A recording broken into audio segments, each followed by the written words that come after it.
திண்டுக்கல் மாவட்டம் கொடைக்கானல் பகுதிகளில் காலி விளைநிலங்களில் அமைக்கப்பட்டுள்ள இந்த வாடகை டென்ட்டுகளில் தங்கும் சுற்றுலா பயணிகளை குறிவைத்து போதைப் பொருட்களை சப்ளை செய்வதாக பகீர் புகார்கள் கிளம்பியுள்ளது. கொடைக்கானல் மேல்மலை கிராமங்களான பூம்பாறை, மன்னவனூர், கிலாவரை, கூக்கால், பூண்டி, குண்டுப்பட்டி உள்ளிட்ட மலை கிராமங்களில் விவசாயம் மட்டுமே முக்கிய தொழிலாக இருந்த நிலையில் சமீப காலமாக விவசாய நிலங்கள் அழிக்கப்பட்டு இங்கு டென்ட் கூடார வகைகள் அமைக்கப்பட்டு சுற்றுலா பயணிகளுக்கு வாடகைக்கு விடப்படுகிறது.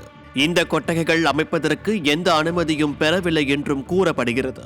மேலும் விவசாய நிலங்கள், அருவிக்கரை, மலை உச்சி உள்ளிட்ட இடங்களில் கொட்டகைகள் அமைப்பதால் ஏதேனும் உடல்நல பாதிப்பு ஏற்பட்டால் அவர்களுக்கான மருத்துவ வசதிகள் கிடைப்பதில் பல்வேறு சிக்கல்கள் நிலவுவதாகவும் கூறப்படுகிறது. டென்ட்டுகளில் தங்கி இருப்பவர்கள் தீ மூட்டுவதால் இயற்கை சூழல் பெரிதும் பாதிக்கப்படுகிறது.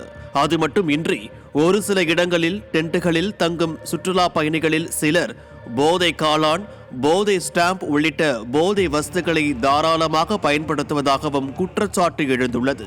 கடந்த ஒரு மாதத்தில் மட்டும் இந்த பகுதிகளில் 30க்கும் மேற்பட்ட நபர்கள் போதை வஸ்துக்களை பயன்படுத்தியதாக போலீசாரால் கைது செய்யப்பட்டு போதைப் பொருட்கள் பறிமுதல் செய்யப்பட்டுள்ளது.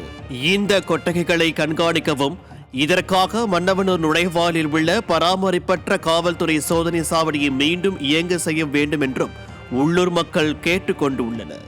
மேல்மலை, கீழ்மலை போன்ற தவறுகள் நடக்கும் இடங்களை கண்டறிஞ்சு அந்த இடத்துல ஒரு காவல் துணை நிலையம் அமைக்கணும். அந்த இடத்துல பொழுதுனைக்கும் எப்போதுமே ஒரு கண்காணிப்பு இருக்கணுன்ற மாதிரி ஒரு கட்டுப்பாடை ஏற்படுத்தினா மட்டும்தான் இந்த இளைஞர்களை இந்த மாதிரி ஒரு அழிவு பாதைக்கு செல்வதை தவிர்க்க முடியுன்றது தான் இங்கே ஒரு வேண்டுகோள்.